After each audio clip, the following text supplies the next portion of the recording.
Okay. Well, hello everyone. Really glad to be here to introduce the work we recently doing about the cloud native transmission of TiKV. And first of all, I just want to on behalf of industry, we come from industry people. I guarantee so in this talk, I think it is we don't have a lot of mathematics in my slides. So I will introduce the architecture and some prototype and share some benchmark result. I think might be a little bit very straightforward. Okay. Well, this is the agenda. And I still remember, like, I think 2 months ago in one of our meetup, I shared a little bit about the cloud native storage engine at the end of the meetup. And a lot of contributor and developers really interested in this thing. So I think today I can do the more formal introduction of the cloud native storage engine of TiKV. And okay, before introducing the cloud native storage part, I want to do a little bit about what is TiDB and what is TiKV. And I assume that maybe some of the audience don't have the background of what is TiKV. And imagine that TiKV is a distributed transactional key value database, and really inspired by the Google Spanner, and we also learn some borrow some terms from HBase. But unlike Google's system, we are not depends on any third-party distributed file system for now. And also it's an open source project, and according to the name key value, it provides a key value API for the application developer, and it is totally all open source. Okay, here is this diagram. This screenshot shows the in production users of TiKV, which is a cluster with near 800 terabytes storage capacity, and yeah, have already used more than 500 terabytes. So that means it is with a more than 200 nodes cluster. That means it's a horizontal scalable system. Okay. TiKV use a shared nothing architecture, and logically we split the data into many countless data split, and put this split across different physical nodes. So that's the typical share nothing architecture. Okay, and to make it more easy to understand, the most important building blocks related to today's topic is RuxDB and the Raft. And imagine that a TiKV cluster, which is hundreds of countless in physical storage perspective, the data is stored within the RuxDB in every TiKV instance, and and using Raft to do the data log shipping, and also high availability. So it is a super huge cluster of RuxDB. So that's the background. Okay, so today's talk I will divide it into two parts. The first part is introducing our work and the idea behind the cloud native TiKV, and the second part is Xiaoguang will share some progress and some benchmarks, because we have already building something we have already built something, we can call it prototype, can run some workload, do some benchmarks, and the Xiaoguang will in charge of, Xiaoguang is also the head of the cloud native storage team, and he will share some numbers, the benchmarks, and some the technology behind the numbers. So yeah, so this is the disclaimer. What I'm going to talk about right now is not even close to alpha, but I think that is the future. We will make it happen someday, maybe 1 year, 2 years, but it is. I think it is the right direction to create a cloud native storage engine for the whole TiDB system. Okay, so motivation. Actually, if you take a look at the current TiKV architecture, we use a very classic shared nothing methodology.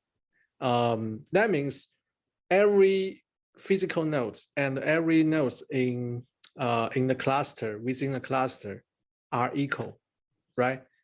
Because it will randomly or by some rules to place the data in across different nodes. So it is a typical methodology of share nothing architecture.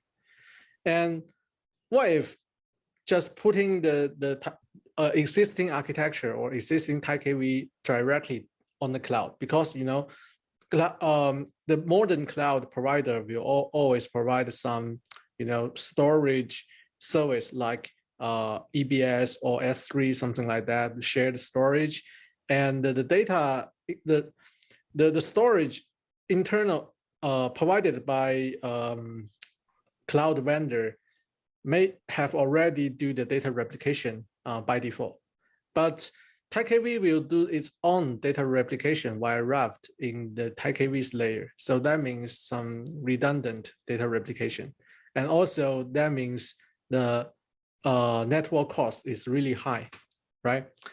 And the second, because TiKV is built for TiDB. TiDB is a SQL database. The whole architecture is like TiKV is the key value storage layer. We put a SQL layer on top of the key value layer.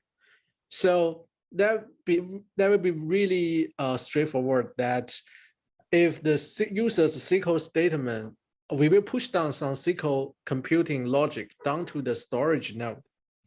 So that means some some computing from user side will happen in TiKV node, which is the storage node. So that means that is not fully decoupled with the cloud compute and the storage. This architecture in the cloud that will result in you only have very limited machine type or instant type you could choose, and also you cannot use some spot instance, which is really the price is really low. So that means high cost.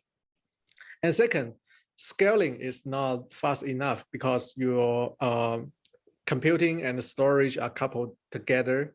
And on the cloud, maybe you can leverage some new service like Lambda function or serverless computing that will automatically generate a lot of computing instance immediately. But if your compute and storage are together, you cannot leverage this kind of benefits from the elastic computing from provided by public cloud vendor. Okay, so basically the motivation of the cloud native TiKV is two things. One is cost, second is speed. Okay, in the old days, a lot of people, engineers, thinks putting a database on cloud storage may not be a good idea. But I think it is yes and no. In recent 2 years or maybe 5 years, maybe And the cloud vendor provide a lot of new, also they are making progress on their cloud storage media. Like I will share a little bit results of the P99 latency. We run in the TPCC benchmark on using TiDB with different storage medias. So you can see it is pretty much close to the local disk, and the latency is, I think, is acceptable. So this is the EBS blob storage, and on the other hand, cloud provide a new type of storage, S3. I think S3 is a very interesting storage media. I think in the future, S3 will play a very important role in the modern database design. The reason is the price is really low. Yeah, you only pay you only have to pay about $20 per terabytes per month, and it is really low cost. And second, the throughput of S3 is really good, and it can be scaled out horizontally. But the dark side of S3 is the latency. You cannot, if you are running an OLTP workload, you cannot directly put S3 in your critical IO path. That will be not acceptable. But how to use S3 in the right way to build a OLTP database, that's what we are going to do.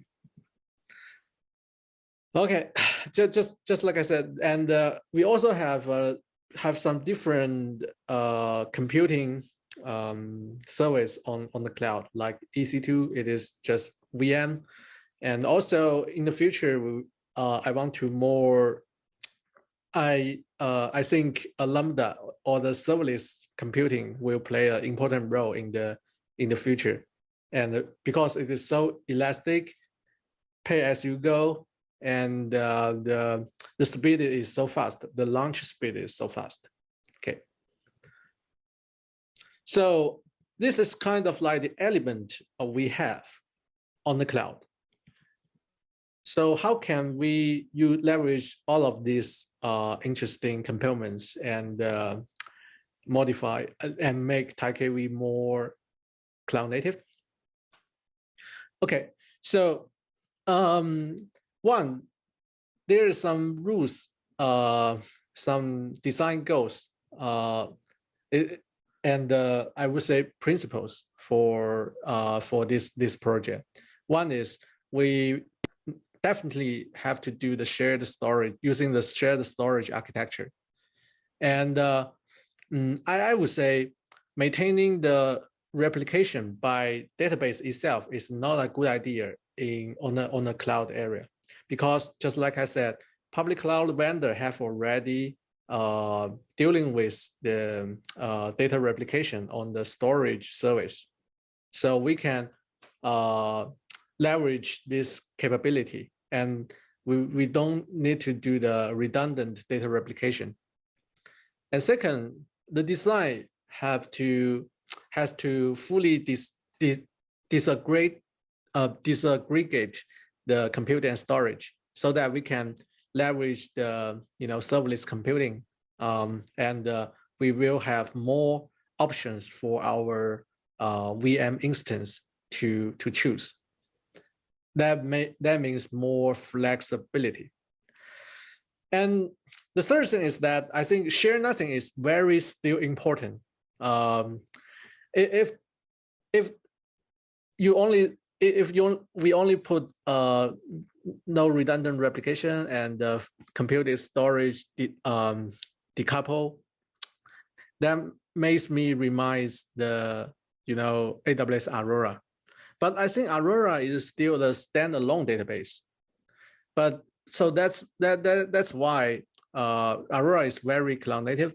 but still have some pain point with the single node database because the write cannot scale out well. So I think the only way to solve the problem of scalable write is using the share nothing architecture. But the share nothing is not the implementation. It's not in the physical part, but in the logical part, right? You can imagine that we have a shared storage, but the different compute node in charge of the specific piece of data.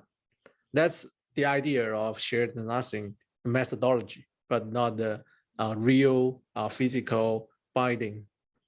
Okay, so this design will result in a lot of like benefits. Like we can do the remote compaction, we can do the compression, and also during the compaction progress, we can do the indexing, a lot of things. I would say because I'm from industry, so as an engineer's perspective, solving the problem with LSM tree write amplification, for example, the compaction, the performance downgrade caused by the compaction. We invented a lot of fancy algorithm, and we think a lot of interesting way to dealing with the local compaction of LSM tree. But I think if we can, I think the ultimate solution for the compaction problem is extract is remote compaction. That's the my thought about the LSM tree. So that's why shared storage architecture is necessary for LSM tree on the cloud. And besides compaction, we can do a lot of things. Like we can create an index while doing the compaction, right? Because the compaction is just like scanning all the data, right? You can do the different kind of computing during the compaction progress. And all of these job, it can be done in the serverless computing service. Okay. And so we have this is the target, and to meet this goal, we developed two things. One is we are going to create a new distributed file system. We call it Federated file system, but it is not the traditional distributed file system. We are not going to do the data replication in the storage part of this distributed file system. You can consider it is just a file system proxy, or just using the FUSE, F-U-S-E, user space file system API, and to make the application layer think it's a POSIX file system.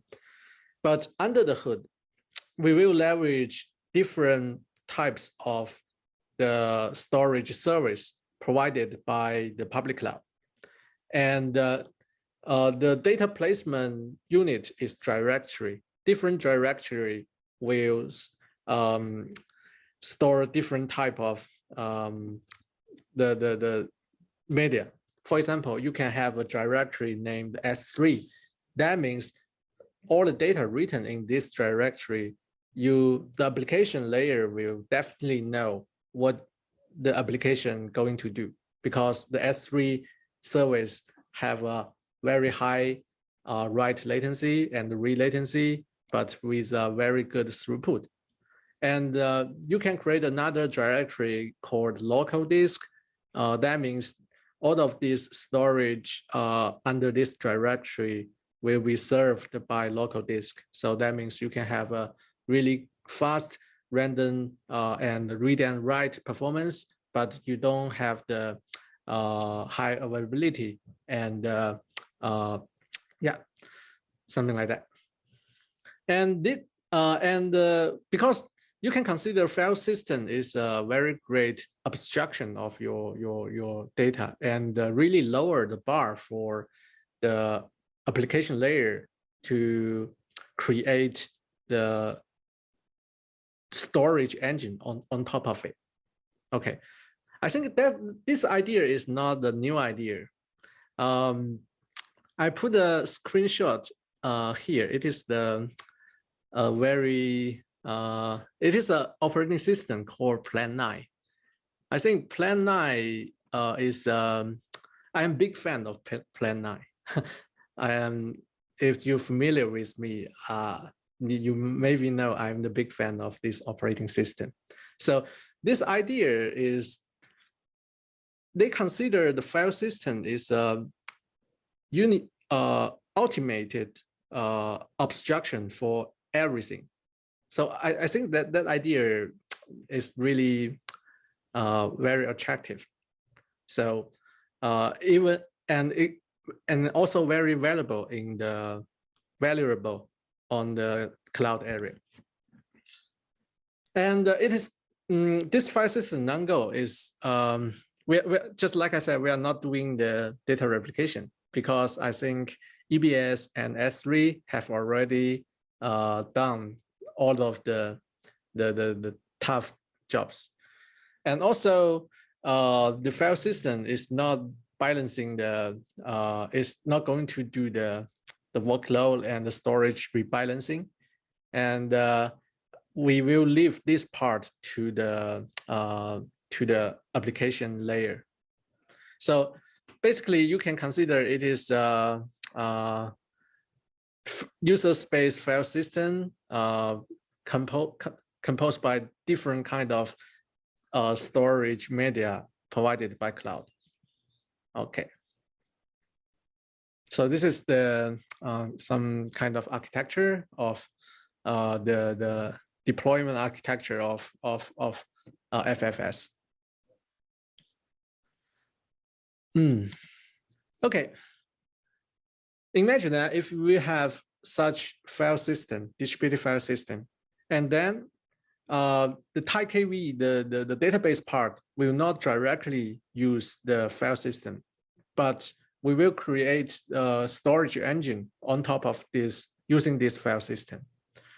So we create another, it is an LSM tree like, it's an LSM tree like data structure.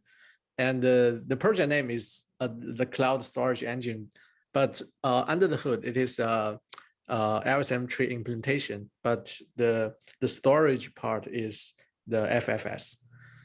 And this is it is a transactional key value storage engine, but it is only designed for the TiKV's workload. But it's an LSM tree, yeah. And every data, every piece of data, everything stored on FFS.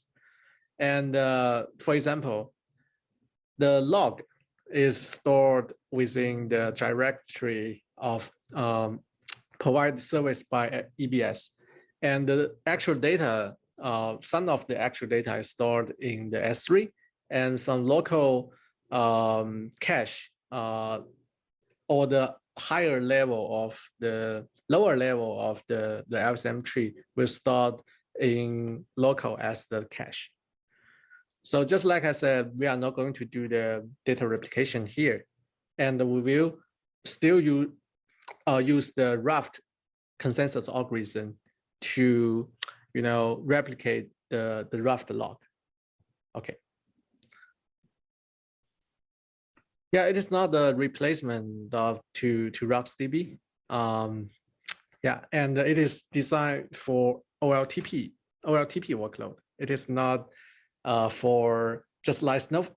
I think if you're familiar with the architecture of Snowflake, you can recall, if you see this architecture, that will make you think like, oh, it is like Snowflake's architecture. And also, if you're familiar with RocksDB, and you might know another project called Cloud RocksDB. There is startup company called Rockset using the same methodology. And I would say CSE here, it is not designed for, not optimized for OLAP workload. It is optimized for the OLTP workload for now. Okay, so basically we want to build a OLTP version of Snowflake, something like that. But compares to AWS Aurora, this system should be more scalable. Okay, I think in this CCS, we have two important optimizations. One is we decouple the WL from the LSM tree, because imagine that if you have a federated file system, basically the WL is the only thing you need to be written safely, right? The log is the only important thing to be carefully stored. Then every other thing you can treat them as the cache. So how to design the high available, strong consistency, and low latency distributed log service, right?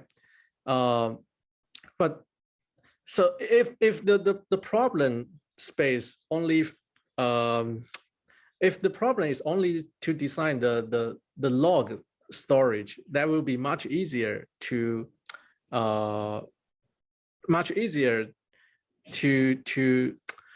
compares to building the general purpose storage system for log. So the first thing, we extract the WL to outside from the LSM tree, so that we can create some service. We call it log service, only served for such kind of workload. That will be really fast because it's only append only, blind write, right? And the second thing is which give us a lot of the good result is remote compaction. I think the reason why I introduced I just mentioned. Okay, this is the very high level architecture overview of the cloud CSE and the FFS. So this is the new storage part for TiKV. So you can consider right now the TiKV use a RocksDB, but maybe in the future we will replace it to the cloud storage engine. And this cloud storage engine based on the federated file system. And this file system decouples different service from the LSM tree and make good use of the capability of public cloud. So that's the core idea of the design. So next few slides, I will hand it over to Xiaoguang. He will share some current status of CS and FFS. Okay, Xiaoguang. Here we go. Thanks, Ed. Can I share the screen by myself? Otherwise, I will have to ask you. Okay, thanks. Okay. Here it is. Okay. Let me change to, okay. All right, let's get started from to know more about the current status of cloud storage in the federated file system. As we, as Ed just mentioned, our federated file system is, as one of its goals is to implement a POSIX compliant file system, which means any software basically is supposed to run on this file system without any modification. So we try to run standard test suite for this file system. So recently we have just passed the Linux test project file system test suite. So which means we are very confident to run any software on this, not just the TiKV. And also we have implemented multi-tenant isolation QoS, although it's still in early stage, not that good, but at least we have it. So it will make sharing the storage to different clusters or different users that sharing the same TiKV cluster to have a better isolation and have a good baseline of their performance. And the cloud storage engine part, we have done this thing. So we no longer do data plane replication. We only use Raft to replicate the control plane data, like who is the leader and who is the follower, and who is the witness, who is the learner, things like that. And we also implemented some important features that is not just for cloud, but it's very useful for this architecture, which is like a Raft witness. By doing this, we can save like 1/3 of the computation resource and the storage resource for each Raft group or for each replicated dataset. And the last thing that we mentioned many times, the remote compaction is already there. That's the feature-wise that we have done. Next, let's see. Let's see what is the benchmark with our new version of TiKV that is designed for cloud. So we run the same test with the vanilla TiKV on instance store, which means it's on local disk, versus TiKV with cloud storage engine that is using FFS and the local store as a cache. So basically, they are. It's fair to compare this to set of TiKV clusters, and we run some.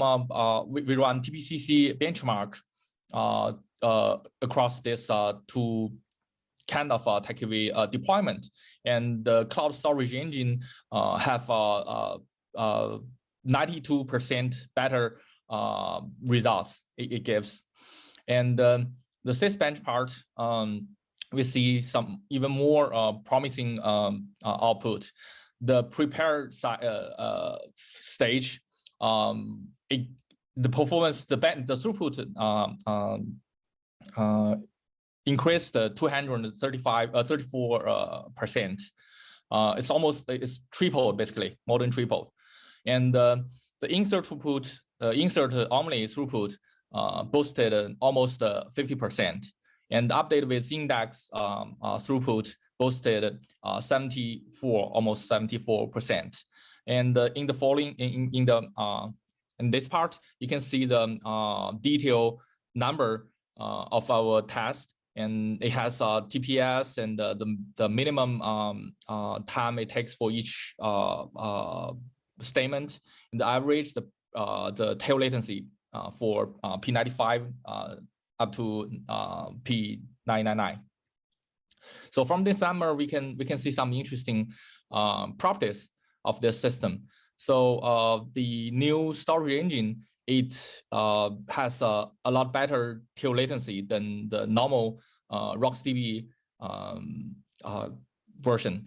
The reason behind it is because we offloaded most of the background task to remote compaction server.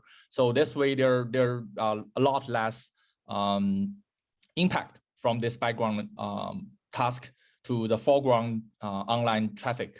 So that's why we see a better tail latency, and this better tail latency contributed a lot to the overall throughput, as we can imagine, right? Because you do one thing quicker, and then the same concurrency you get a higher throughput. So this is some idea about this this detailed number, and we also did another test to Federated file system to see what is the overhead introduced by this federated file system for a normal application that is not designed specifically for using this application, using this file system. So we choose ClickHouse to run this benchmark as you see on the screen. It's a standard test on ClickHouse website. And when we are comparing this test on the local store and FFS, we see the number of QPS and the disk-cycle throughput, like the rows per second and megabytes per second reading from hard disk, and also the result. They are pretty much very close. The difference is, I would say, negligible. It's only less than 2%. The P50 and P90 and the 99, the tail latency is with the federated system is a little bit worse, but on average, it's very close to local file system. So this means the federated file system is not introducing a lot of overhead. I think most of people worry that if this thing has a high cost or introduce lots of performance hit, but this result can prove that this thing is it doesn't introduce such impact. Okay, I think that's all about the current progress that we have and some numbers. And I would like to say something that we would like to introduce in the future. First, we want to improve the federated file system in these two ways.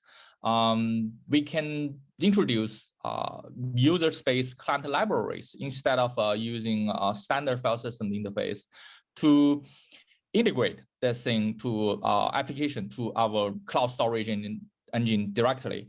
This way, there's no extra copy between our storage engine and the kernel and the other side of the server.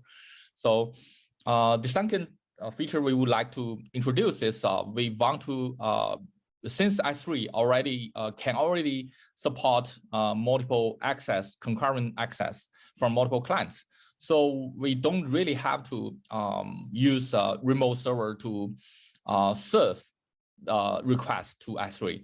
So we would like to support bypass read from or write to S3 directly on the storage engine. This way we can even save more CPU cycles and also reduce the latency, increase the throughput. And excuse me, on the storage engine part, we would like to introduce metadata only backup and restore, and also import. This will make the backup or import extremely fast on a large data set. Can you imagine when you have like several terabytes of data or even larger, say petabytes of data in a single cluster? Backing up logically is going to take forever and cost a lot. But with this shared storage part, we can use cloud vendors' capability to just do instantaneous snapshot and just save metadata for backup. So that's really amazing for large cluster. And we want to put more remote kind of computation. For example, we want to build perfect hash index for point lookup. And while we are doing rebuild index, we can do it remotely on Lambda and like statistic analyzing and things like that. And we definitely want to embrace spot instance and Lambda. They are just very cost efficient, and especially for the Lambda, it's not only cost efficient but also can start in millisecond time range, which is extremely good to support this kind of workload. Okay, I think that's all about the future things we want to implement in let's say in the coming half year. And thank you for coming.